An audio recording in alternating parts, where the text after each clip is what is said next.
Welcome to a very special episode of Watchers of Tomorrow. Today I am joined by a group of awesome people who will introduce themselves momentarily, and we are going to present you with a meeting of people in my fictional setting of Stellar Renaissance. Now, dear listeners, you need not know a thing about this setting before listening to this podcast, because really, most of those joining me today are kind of in the same boat. And so, starting at the top of the chat, who do we have? No, I'm Kerg. I'm playing Baron Wagner from the Kingdom of Capal. I'm Crimson. I'm playing Klaus, a representative from the Space Workers Union International. I am Gepwin. You probably know me if you listen to the other show. I am playing Simon Zander, representing Aceta Gamma. I am Izzy von Neumann. That's who I'm playing, but you know me as Dr. Izixs, and I will be representing the International Science Institute. I'm Van Velding. I am playing Sava Kvathison from the Allied Worlds of Earth. I'm Ice Dragon. I am the representative from the Miyamaya Empire, and I'll be playing Tenya. And I am Jasper, and I will be playing Veiga from the Lanten Confederation. Excellent. So, with that out of the way, let us begin.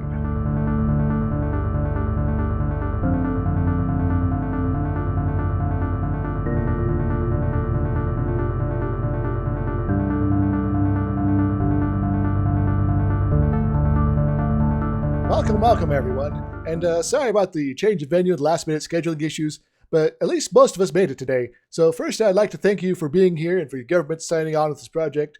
The International Science Institute is proud to sponsor this international project and is thankful for the generous contributions already provided to ensure that this mission of exploration gets off the ground.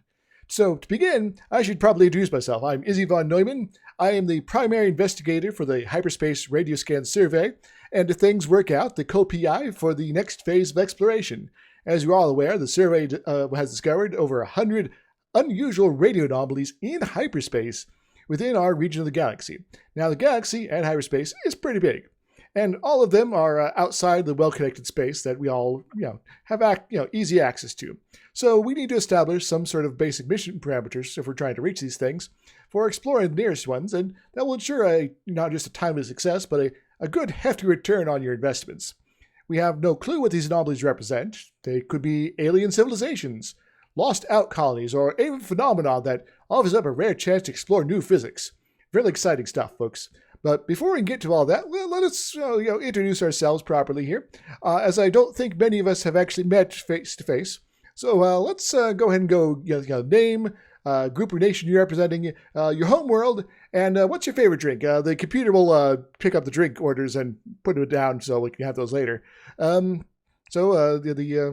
So I guess I should start. I'm Izzy von Neumann, representing, of course, the International Science Institute. I'm from Calamity originally, and I really enjoy Duo Blast.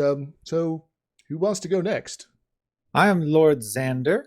You may all call me Simon, because I know many of you do not recognize our internal fiefdoms as you should, and that we have been largely ignored. I was glad that we are finally being represented on the writer stage and have been rightly invited to this meeting. I suppose if your computer can manage to not bruise a gin martini, that would be acceptable.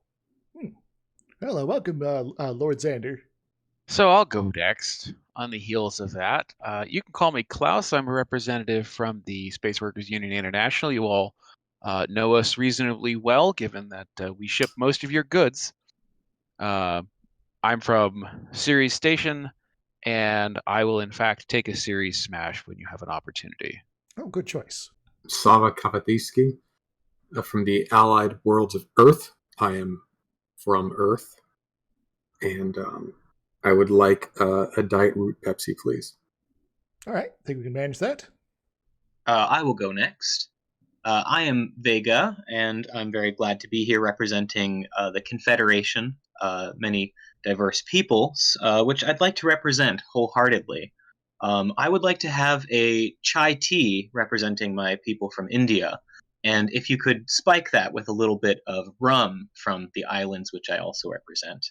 Sounds good. I think the computer's picking up all this. Good. We got the representative from the Empire and the Kingdom. How about Tenya? How about you go next? As I was going to step into it, thank you very much for the introduction, Izzy. My name is Tenya Dalazar. I represent the Empire, and naturally, I would love, as a drink, my pound of flesh, please. You can find the computer may be rerouted to my entourage to pick up the extra eyeball required for it. I'm from the Everlasting Flame, as my home world, and may I say compliments to the International Science Institute for bringing us together on such an important venture. Oh, thank you very much. Doing what we can to make sure science gets out to everybody.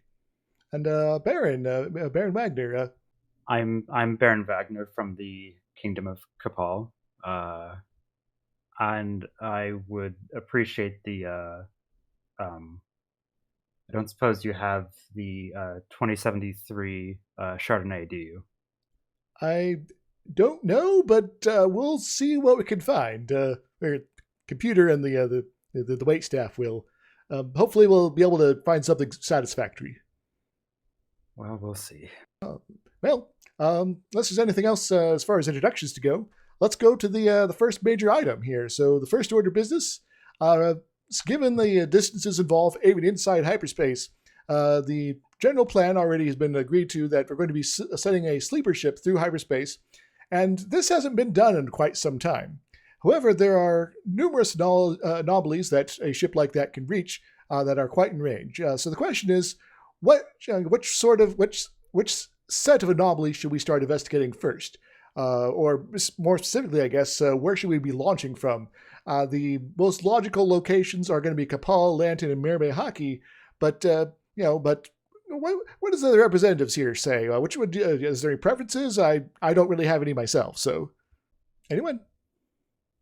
The SWUI is happy to support any of the 3 locations that we're discussing. I recommend that we put this to a democratic vote. Each of us will get a single vote. It seems fair that way. That seems reasonable. We could just try to perhaps build consensus first for a reasonable solution. I must support the AWE in this. I think consensus is the best way to achieve a solution that we all appreciate. Well, Right. I think it only makes sense that if we're talking about launching one of these from Kapal, that the anomaly closest to the kingdom makes the most sense. Well, I mean, if we're launching from Kapal. I'm sorry, go ahead.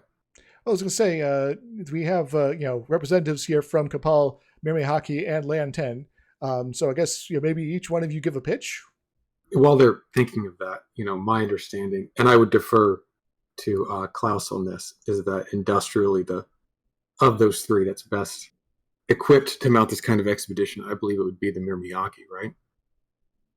Yes, we do have quite a long history of expeditions, and indeed you will know that in preparation for this, we've actually started to prepare an additional support fleet because we are concerned, as you may also be, that we may not be the only eyes looking into these areas.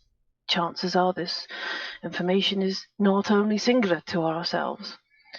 It would be amiss for us to not be supportive of everyone involved. So we offer full support in terms of the decisions that are made here. And as I said, we will provide military access in order to ensure that fairness and appropriate response to any potential outcomes are accounted for. Klaus, your thoughts? Well, we have an established working relationship with the Empire, so we can certainly find a way to make that work. And there's a lot to be said for using the sort of the easy route there, but the SWUI is not particular in this particular instance. in the sense that we're happy to work with anyone. Yeah, just like the Science Institute. I guess we don't really have a strong preference.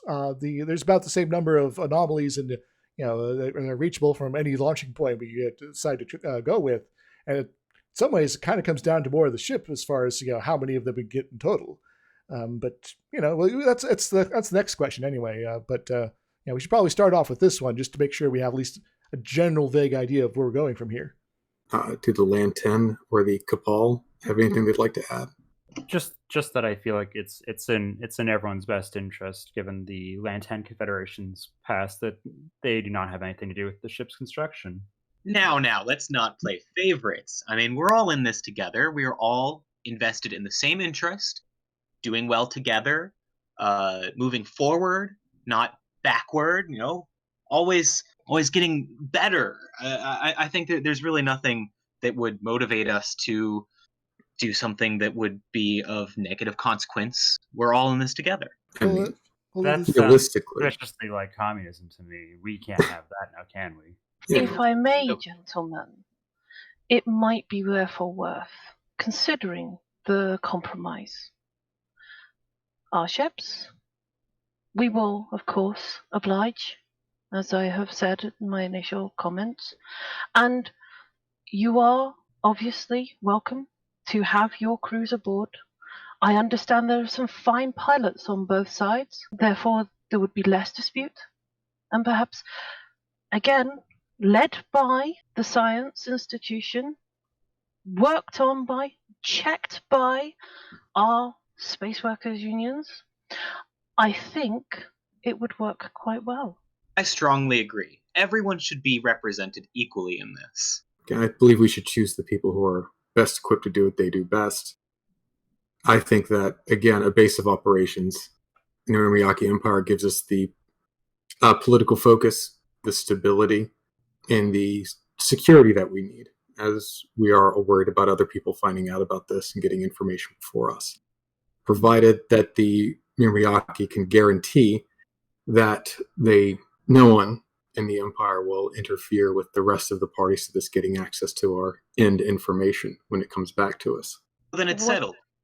We'll have a large ship that is big enough for all of us to contribute. That's hardly settled. As much as I appreciate your enthusiasm, I think that we should make sure that we're all still comfortable with where we're starting out before we move on to how fast and how large the ship should be.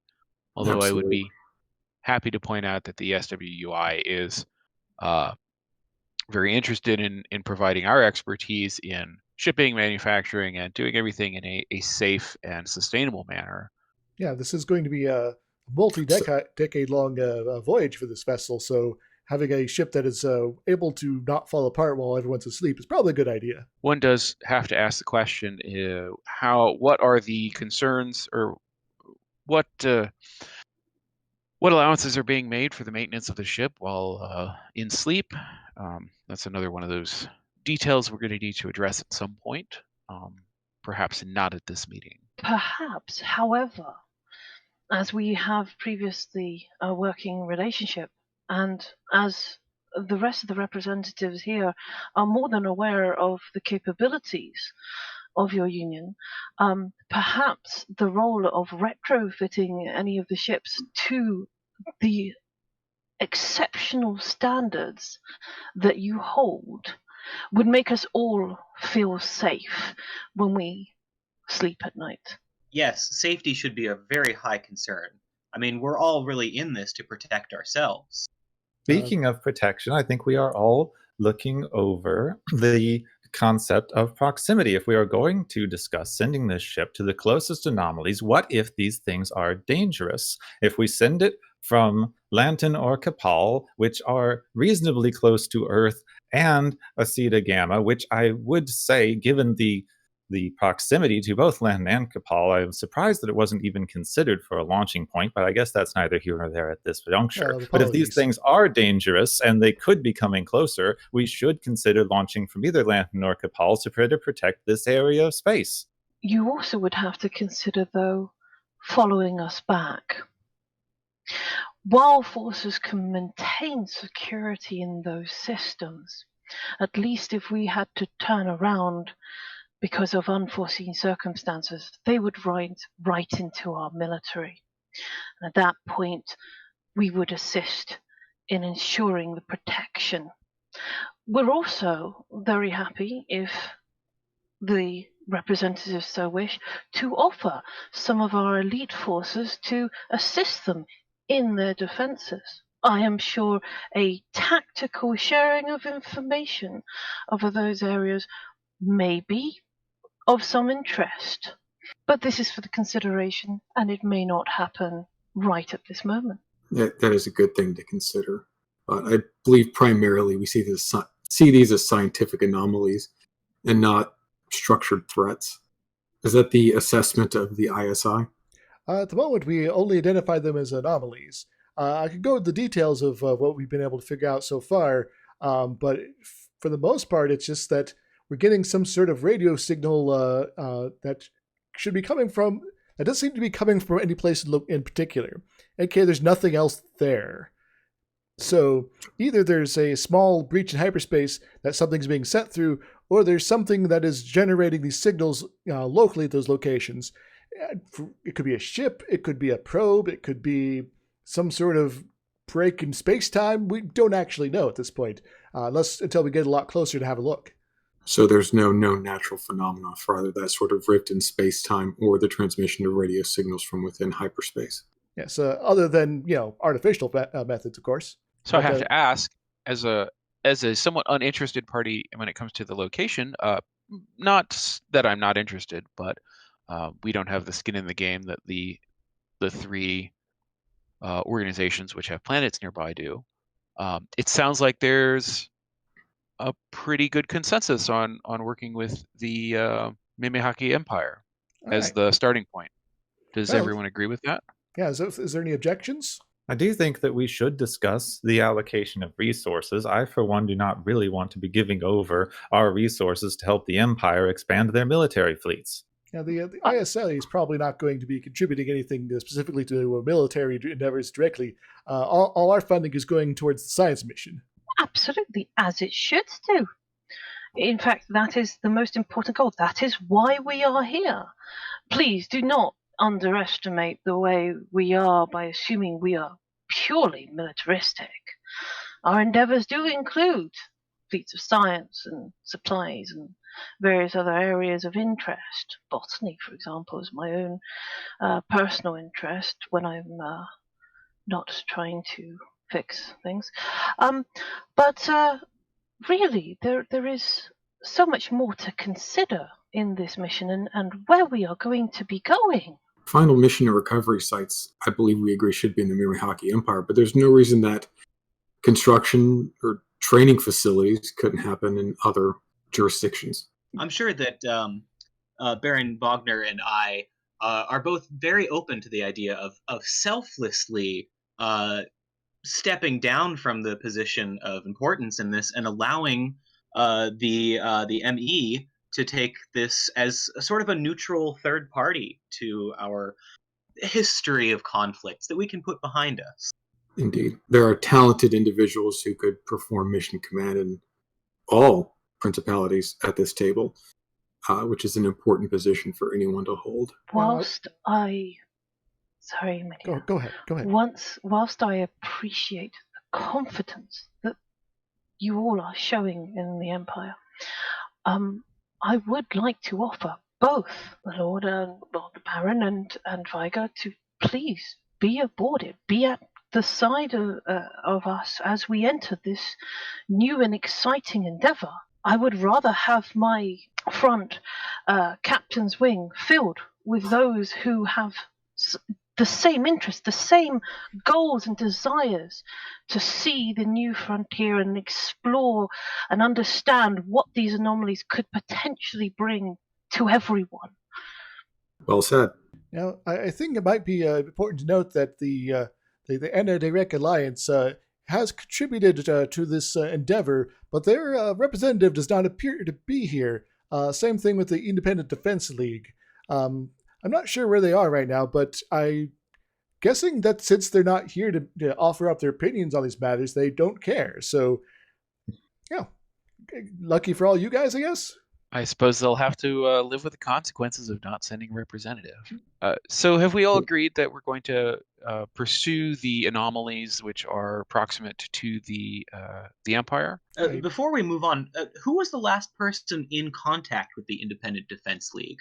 I mean, this is going to be a very complicated mission that we may need other competent democracies and republics to join us and lend their hand. We need to only hammer down intractable must-have answers at this meeting. There'll be plenty of time to work on little details, at which point people like the Anti-Dryad Alliance, the IDL, will have ample opportunity to contribute shipbuilding resources.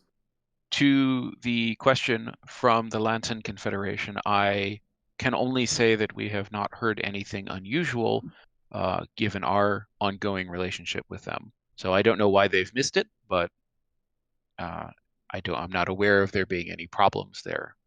Yeah, it could just be a late transport or something like that. They are kind of coming from the same region of space, after all. It's Klaus, just not one of our transports then. Klaus, there wouldn't be any reason that they might have done something and not told you about it, would there be? If we were aware of that kind of thing, it's something we would divulge at a public meeting. But again, I couldn't say. I'm not usually privy to that kind of intelligence. Well, I'm here to work on this effort. Yeah, I'm not too concerned about the particular intelligence operations of various powers here. That's maybe something if you guys want to, after the meeting, have a discussion about. That's feel free. But we got some important business to go here, and unless there's objection, yes. I think we're generally in agreement that the Mirme Hockey Empire is probably the best launching point for this mission. Then, any objections? All right, with no objections, we'll say that matters sorted. So let's move on to the next major item here, and that is what kind of ship to send out. There are numerous vessels already in service that could be retrofitted for this mission. Representative Tenya there, you've offered up potential of Mirme Hockey vessels there, so that is potentially an option. Or we could opt to construct a new vessel of some sort, and all the same, having the basic idea and having some basic idea of what that would look like, either for a new ship or an old ship, would be probably ideal at this point, just so that we're not trying to put a bunch of extra things into the mission that we just don't have room for as far as actual hardware is concerned. Simon, do you have any thoughts on this? I was going to suggest that we bow down to the supposed expertise of our workers' unions. If they should know whether retrofitting or building a new ship custom made would be most efficient given our time and resources. I appreciate that vote of confidence. The unfortunate truth of the matter is we don't know enough about what kind of a mission we're going to be conducting to make a recommendation based on what ships are currently available and what the current shipyard queues look like. Although obviously for sufficient prioritization, let's just say that if it is truly critical, the prioritization on the shipyards can be adjusted to support either new construction or a major retrofit. So the short form is, let's figure out what we're doing, and then we'll tell you, we can advise you on the best course of action in terms of ship construction. Sounds reasonable. So I guess, do you want a large ship, a fast ship? Do you want something that is of a certain class? Or do we want something that is lean and mean and able to get there and back again without too much fuss? I think whatever we do, we should prioritize significant instrumentation for the scientific mission, since we don't have any clue what we're getting into, and we want to learn as much about it as possible, no matter how much time we spend on site. Well, it seems particularly obvious that since this sort of thing has never really been attempted before, we are going to need something more self-sustainable. You have said yourself that this mission could take months, possibly stretching into years, with a sleeper crew that's going to be able to operate independently once there under whatever variety of circumstances. The ship itself may even need to be modifiable on the fly. Yes. I would agree. And actually, I'm just thinking about what we have in our current fleets. We do have some Telcon cruisers available. Now, they have been through space patrols, as you can imagine. They're used to quite long distances, but can be easily modified. They do have a lot of cargo space. And I'm just thinking whether or not those can be converted for scientific operations, because we can basically modify a large proportion of the ship. But I would, again, refer back to the workers.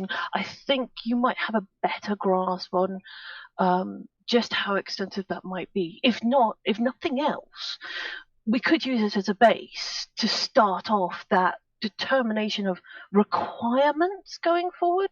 They sound like an excellent candidate vessel for a modification. It's going to depend, I think, a lot on the power plant availability and some of the other concerns that we might identify that we'd like to address.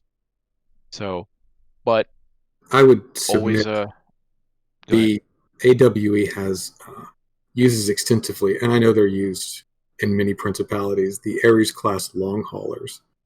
The design's been around for 75 years, and I don't suggest that we repurpose ships that have several thousand light years on them already, but that we can take that well-known design, whose specifications we're familiar with, that we have a lot of data on their performance, and we can create a fleet of smaller, more versatile purpose-built ships with some redundancies built in, so that smaller ships, each with a specific mission. Yes, that does seem to be a theme that I'm hearing from some of the folks here. Is, do we want to send one ship, or are we interested in sending a fleet? And fleet being a pretty broad term here, from anything from 2 to however many. I guess that kind of comes down to how much extra everyone here is willing to contribute on top of what's already been provided. The International Science Institute has already reached its limit as far as its internal funding goes for that, but we are open if the rest of you are. It could simplify the logistics when it comes to shipbuilding and modification if we were to design ships with perhaps some specializations.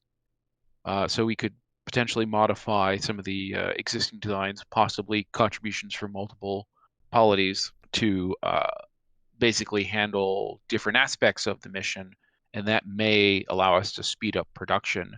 That does come, of course, with the risk of complicating, your fleet management, but I'm sure that there's plenty of folks here who have experience, or available who have experience managing fleets. Well, as has been pointed out by Sava, we all use some variation of long-haul freighters or patrol ships. If we want to send a fleet, we could, of course, simply send one ship from each principality.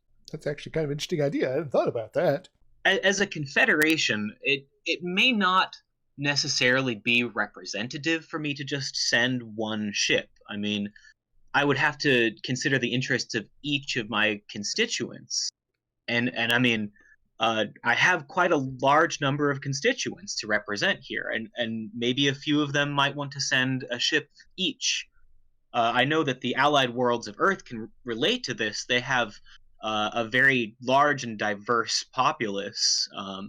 I don't know that just one ship would accurately represent them. I think it would depend on our mission specifications, what kind of ships we need. If we have to send one ship for every inhabited world in every empire, democracy, league, or confederation, we'll soon be sending every man, woman, and child in the entire galaxy. With all due respect, we are sending one exclusively for your planet, are we not?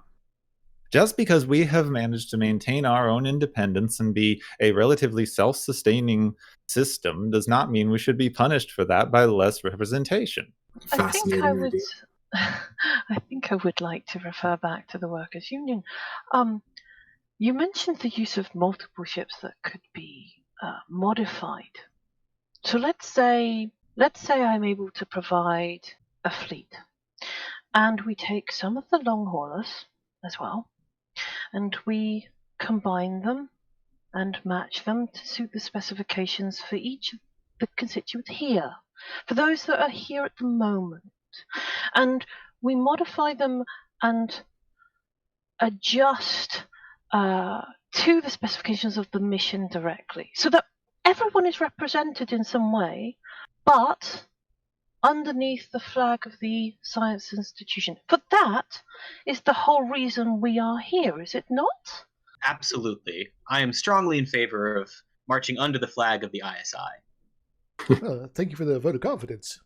Yeah, we the whole purpose of this mission, after all, is to make sure that it's not just the Science Institute that's benefiting here, but it's everyone that is participating as well, and in time, everyone else. In addition to that, remember, our whole philosophy is that information is meant to be distributed and free to everybody. I guess. Thank you for the endorsement of that philosophy there. I think if we determine our mission scope, the requirements we need for a multi-decade mission with supplies to perform a year-long survey on site and a return trip, that should give us the specifications we need in terms of personnel, provisions, and replacement parts. Once we do that, I believe that we can better distribute the needs of our fleet. We're agreed on a fleet at this point. It does sound like we're moving in that direction. One thing I would suggest is that if we're going to do a fleet, we really keep an eye on commonality of parts. When it comes to maintenance, it's going to be much easier if we don't need 300 different varieties of bolt, for example. I completely agree. I believe one class of ship, reliable class of ship that we can purpose build pods onto for the mission specifications would be best. So, with all due respect to the Miriaki. As with my previous suggestion, it would be a ship combined with another. We don't lose the functionality of the long haulers, and we don't lose the versatility and the durability from our Telcon cruisers.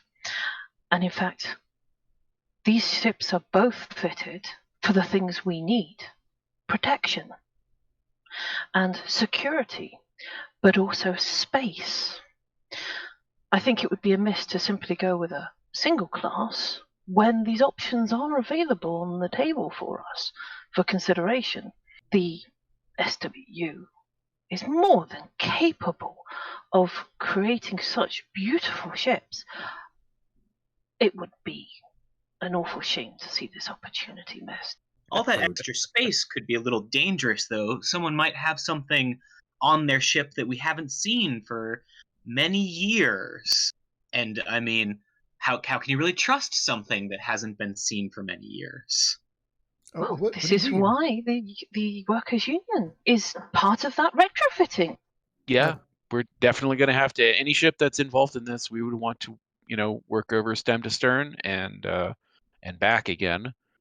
And I assume that we will be taking primary responsibility for the ongoing maintenance of the vessels during the course of the mission, since, of course, not to downplay your own organization's accomplishments, but we do kind of have the expertise on the table. Yeah, the ISI is more about the scientific missions, and we are able to provide a good number of personnel on that front. However, I'm getting a little concerned about the costs here. I haven't heard from you, Baron Wagner. How does Kapal feel about upping the individual contributions financially to this mission? Oh, because I see that once again the kingdom's going to have to pick up the slack from the other groups. Well, I feel like we shouldn't be. It shouldn't be too hard pressed for us to be able to. We certainly have the means to. I propose that we use the ships that Tenya is suggesting and have them retrofitted using financial resources from Kapal. And why don't we offer the ships as collateral if we're not able to return the borrowed money? As I say, so basically, effectively a loan for the excess on top of the current budget. Are you okay with that, Baron? Yes, I believe that would be acceptable by the king. I would like to maybe point out that if something goes wrong on these missions, then those ships aren't coming back as well. Yeah, that was the concern I would like to raise. I don't necessarily need to go into debt to Kapal, with all due respect, in case the realistically high danger of a complete loss of that fleet comes to pass. We can complete this on budget, on the budget that we already agreed to. If the mission were a failure, you would not remain in debt because we've offered the ships as collateral. And Capal, being as gracious as they are willing to accept these terms. So I see no risk to you.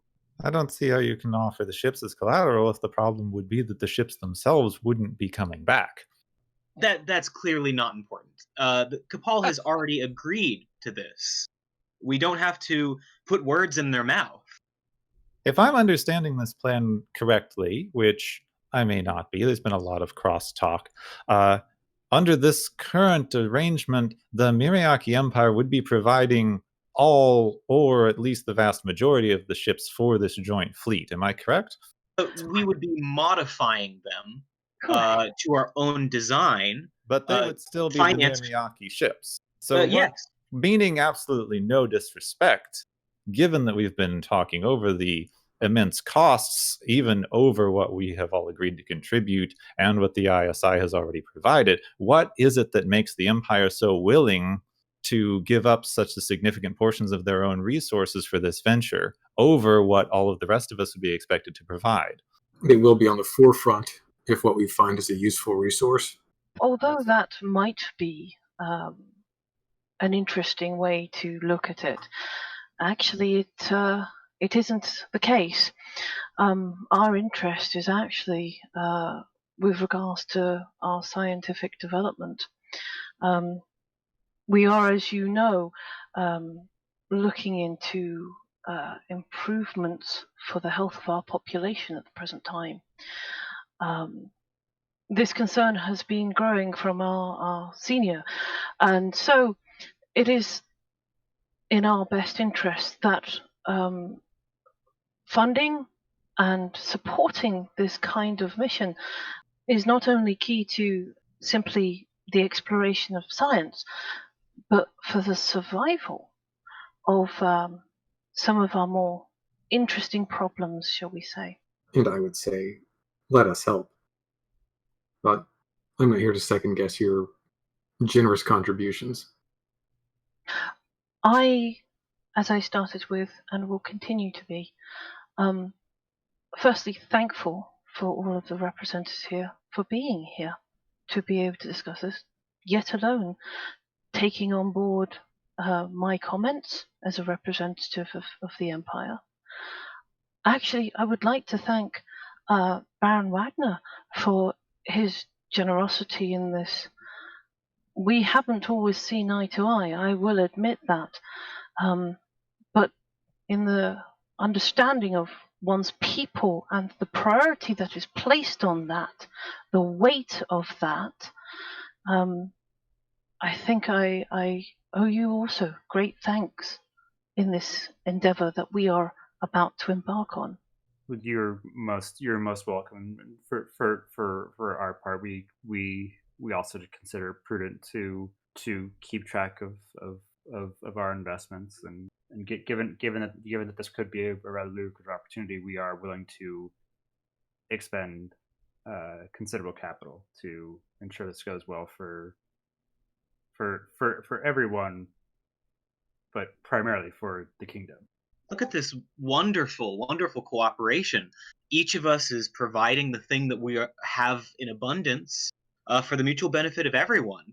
Capal is lending their access to resources, and we're getting ships, and organizations like the AWE and myself, we have an abundance of people.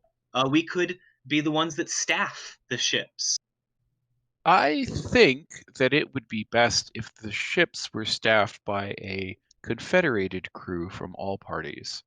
I think he just suggested a confederated crew. But I agree that each of us should give personnel support. But those of us who maybe are not giving as much material support or logistical support as the Miriaki are doing should contribute what we can in terms of personnel. I think everybody wants to give equally to this so that they earn the results. From each according to their ability, perhaps. Not one much for slogans. I think that we're all here because we want to have something to give, and none of us wants to ride anyone else's coattails. So we'd all like to give a little bit. Of course, the Science Institute will be providing at least, I guess, a number of senior staff as far as, exploration specialists go. But yeah, it's good that we moved on to this question because that was basically the next thing I was going to ask everyone.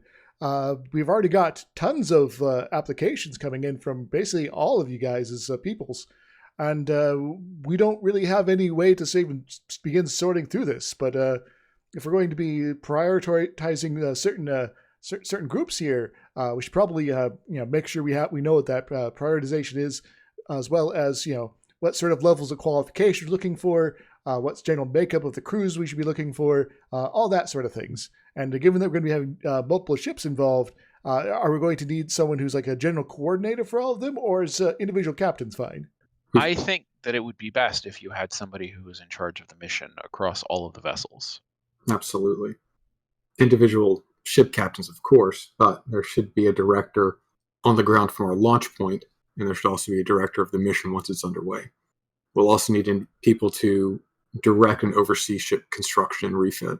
In the spirit of equality, I say that we consider all of the applications based only on merit, and that none of the applicants be named by their planet of origin. So I would say that while I will concede that my original suggestion of each group providing their own ship would lead to a confoundance of necessary parts and materials that would complicate what is already an otherwise complicated mission. If we did crew one individual ship from each principality, the crews would already know each other, speak the same language, be able to work well together. It would eliminate a lot of cultural confusion on ship that could be a hindrance in an emergency. I would suggest, based on our experience working with diverse crews, that while that does sound like a really good idea, it has a significant risk of generating a sort of silo effect between each ship, and that I think that integrated crews across the fleet, while increasing the need for familiarization cruises, etc., which we're going to need anyway, are a good solution for preventing any one ship from feeling too isolated from the mission. If we are going to go with that, which you make some good points and I do not disagree, we should at least split up the command structures so that no one principality is commanding more ships than any other. That seems reasonable. I would say that I appreciate Acadia Gamma's desire to have their own ship representing their people, which I assume is your base desire, Lord Xander. I simply wanted to be as equitable as possible given the number of people involved. Also, I might suggest humbly that if we do need a centralized command, perhaps it could be best to set up a ground-based command structure on Aceta Gamma itself, because as an independent planet, we could avoid many of the history of politics and animosity and other things that do kind of plague our collective unions and offer a more neutral ground, so to speak. I think that our main headquarters is going to be in the Murmiaki Empire from our launch point, but if we are going to have crews from different principalities working together, they're going to need to train. And I believe that Acadia Gamma will be a great place to do that. An exceptional amount of simulations and training, perhaps even low orbit exercises to get those crews accustomed to working together. I believe Acadia Gamma would be a great neutral ground for that.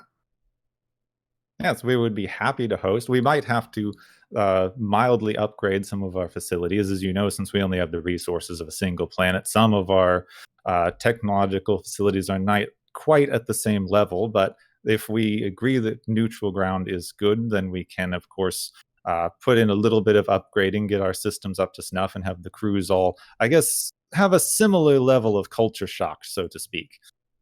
The Union would be happy to assist with your upgrade process. Thank you so much. Well, publicity of... go ahead. No, go ahead. Sorry, I'm just having a thought here. The publicity afforded to Acadia Gamma would be possibly the greatest of anyone in this project in the training lead up. I mean, the eyes of the human sphere of influence is going to be upon this project. But once it launches, that's only going to take a few days. And we won't think about it again for decades. But the training, Acadia Gamma will have everyone's attention during that time. As far as the training is concerned, do you think a sort of test vessel might be a good idea for this training facility, like a prototype for these refit Telcon cruisers and things like that, to basically stay in orbit, and then when for crews need to sort of have the hands-on experience portion, they just go there and do some scans of your planet. Might end up with some really good detailed maps. I mean, we would be perfectly happy to accommodate a test ship and its crew. We can provide a decent amount of ground support. We are certainly used to dealing with ships in our own planetary orbit. I would be in complete agreement with this. I think Arcadia Gamma would be a perfect place for the training to take place. I would, however, request that perhaps Klaus, if you would be so kind to speak to your factions, that the training should really emanate from you and from your crews. Having the experience of retrofitting and dealing with these ships is going to be valuable in that. I completely agree with Veiga on this point. The union has an excellent professional development program because that is one of our core tenets. So we would be happy to extend the benefit of that to all the crews involved.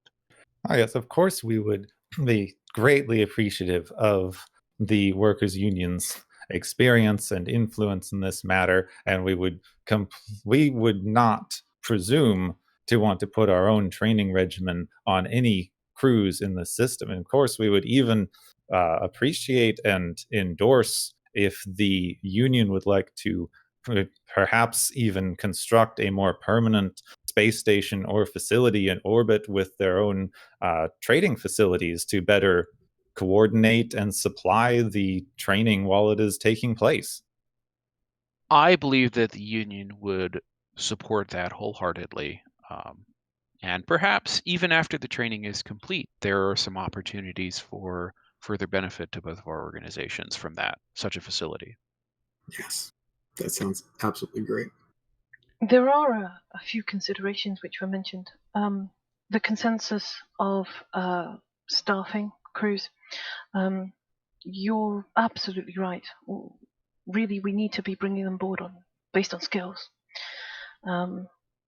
Having a censored application seems only reasonable in that degree. Perhaps a representative group on the select committee for that might be the best in terms of decisions for that. So one person from each group, sort of on the board, and majorities, or certain majorities of some sort required for, getting a stamp of approval and then an ordering of candidates. Is that what I'm getting from this?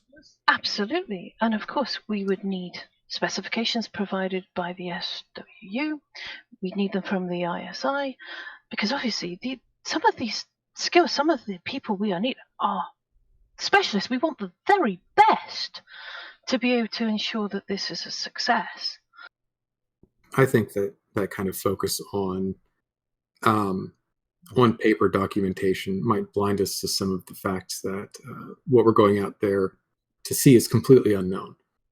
I think there are a lot of people who can deal with the unknown, many scientific and technical people. I think that we shouldn't be blind to the very reasonable political needs that all of us want to be represented in those final crews. So if we establish certain minimum representations that are going to be in the final crew loadouts, I think we can be picky about the final solutions. Well, if I might suggest that I would agree that while merit is necessary for many specialist positions, to avoid a sense of potential favoritism and to further the political spectrum, that the command staff of the ships should not be subject to the blind census and should be then representative of everyone involved, whereas more specialist positions where getting the absolute best people, regardless of nationality, would be more important. We can proceed as Tanya has suggested. And I presume each of these specialists will be paid according to their merit, correct? I mean, we may need to address that, since as a workers' union, we do have some pretty specific ideas about who gets paid what, although we do tend towards equality in that as much as possible. Are we going to be giving these people 30 years of back pay when they return? We have not yet established, I think, the duration of the mission, but I'm sure we'll have to address that at some point. I would say, from the perspective of the union and excellence in results, we have found that it is occasionally important to consider more than just the paper skills of the individual when building teams, particularly for unknown situations. So I would strongly suggest that we not just work on an apparent merit perspective. We may wish to consider the importance of representation of the various polities involved, diverse experiences, and a few other things. So strict meritocracy often does not yield the results that we wish it would. Then perhaps a combination of meritocratic elements and also a lottery. So just completely random then. It wouldn't be strictly random. It could be weighted, or we could look at it from the perspective of some sort of hiring targets to represent different percentages, both from the from the skill variety perspective, and also then from the political perspective. I'm not sure that would really be in our best interest as a group, because some of us might have a higher grouping of a certain skill in our confederacy, and I think that it would be silly to not have them on board and using these skills, so that someone with fewer skills that represents a different group would take their place. I think that we all have enough skilled people, and I don't think the Lanten needs to worry too much about not having enough skilled people.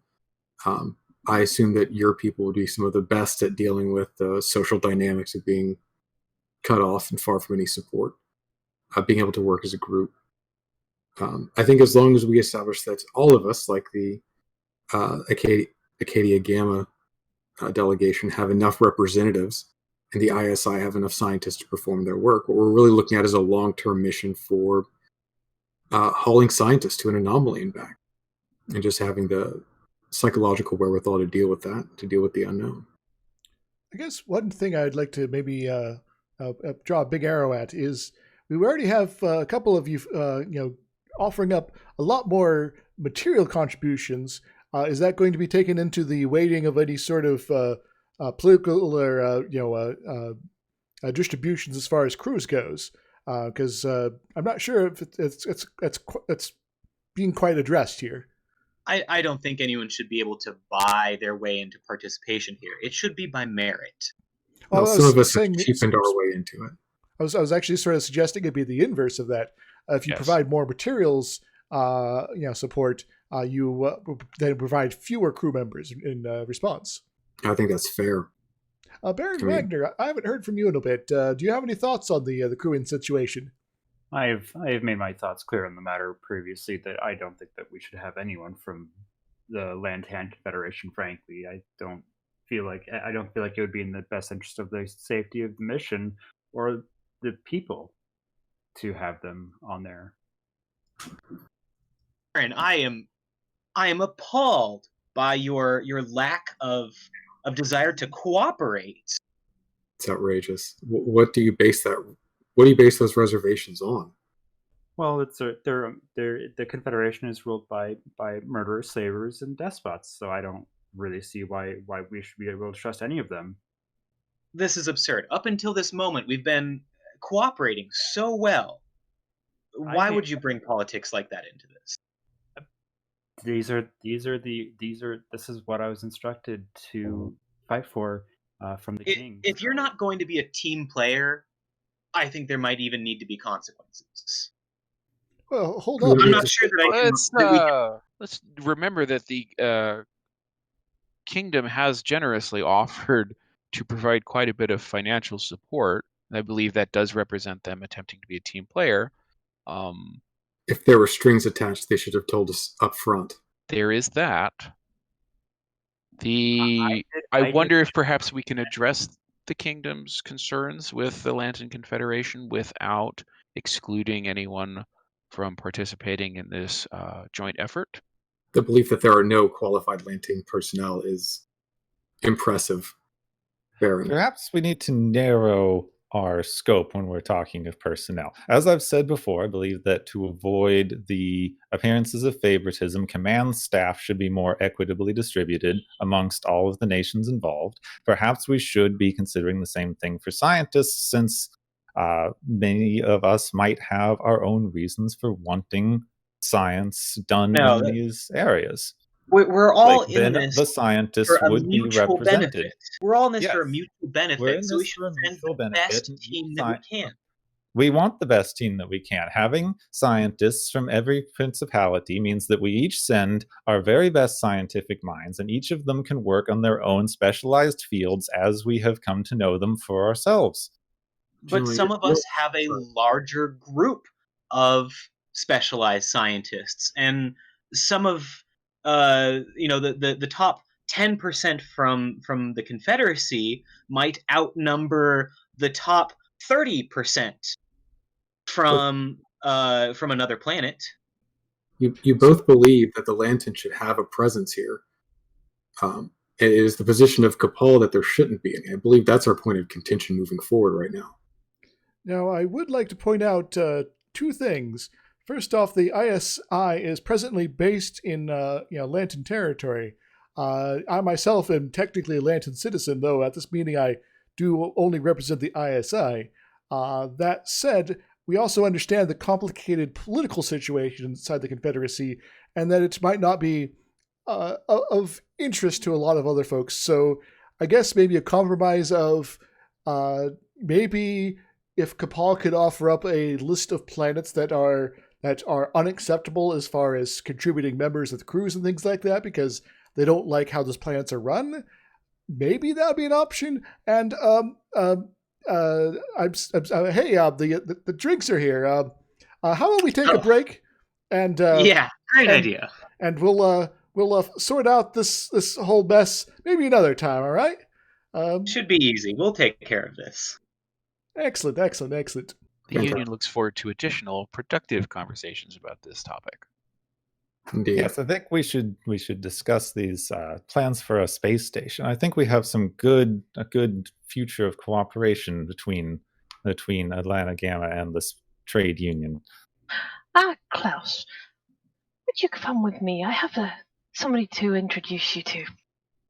That would be lovely. Let me get my drink. Well, let's see how well these machines can mix themselves a martini.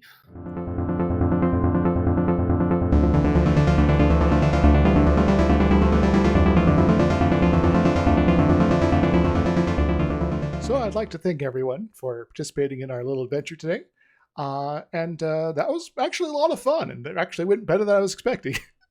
So how about we do one quick run through of everybody, and if you got any YouTube channels, books, podcasts, or anything like that to share that people should check out, go in and give us a where to find that, and we'll start at the top again of the chat here. I'm Kerg. You can find some of my stories on SWUI as well as on the Voice of Dog podcast. Yes, I'm Crimson. You can find me on Twitter for my furry writing stuff at Crimson Sign. That is SIGN. And you can find me on my regular Twitter at Crimson Ruari, which we'll just need to link that. And I also have a few stories on the Voice of Dog podcast as well. So there's that. Yes, I am Gepwin. If you've found this, you probably are already familiar with me because I help run the Watches of Tomorrow podcast that this is being played on. I also have a YouTube channel under the same name, Gepwin, where I do video game things, and I am Gepwin on Twitter and Tumblr and anywhere on the internet because I made up a very uncommon name. I'm Ice Dragon. I am nowhere near as talented as half these people you are listening to, and I recommend that you follow what they're telling you to do and go look at their books and their writing. I'm Van Velding. I do trek-along podcasts that include The Beige and the Bold and Nine Deeps of Space. You also got a YouTube channel. Don't forget that. I mean, I got an everything channel, but mostly it's the focus. I'm the only one here who I guess I'm not a writer. I have a YouTube channel where I post fursuit dance videos and competitions, as well as there's a few videos of me judging fursuit dance competitions at a few conventions. And you can find that at Jasper P. Tuxakitty on YouTube. And of course, I'm Dr. Izixs. I'm the person who organized this madness in like less than 48 hours. And I'd like to thank everyone for helping out here. So you guys, you did something amazing, as well as I've probably delayed the end of this too long here. But I just want to say that a year ago, I would have not been able to do this. So this is actually kind of a big milestone for me. So thank you very much for helping me sort of celebrate getting stuff together here. So cool. Thank you so much. This was a lot of fun. Thank you. Yeah, this turned out great. I usually don't talk this much on things. And we'll call that a wrap.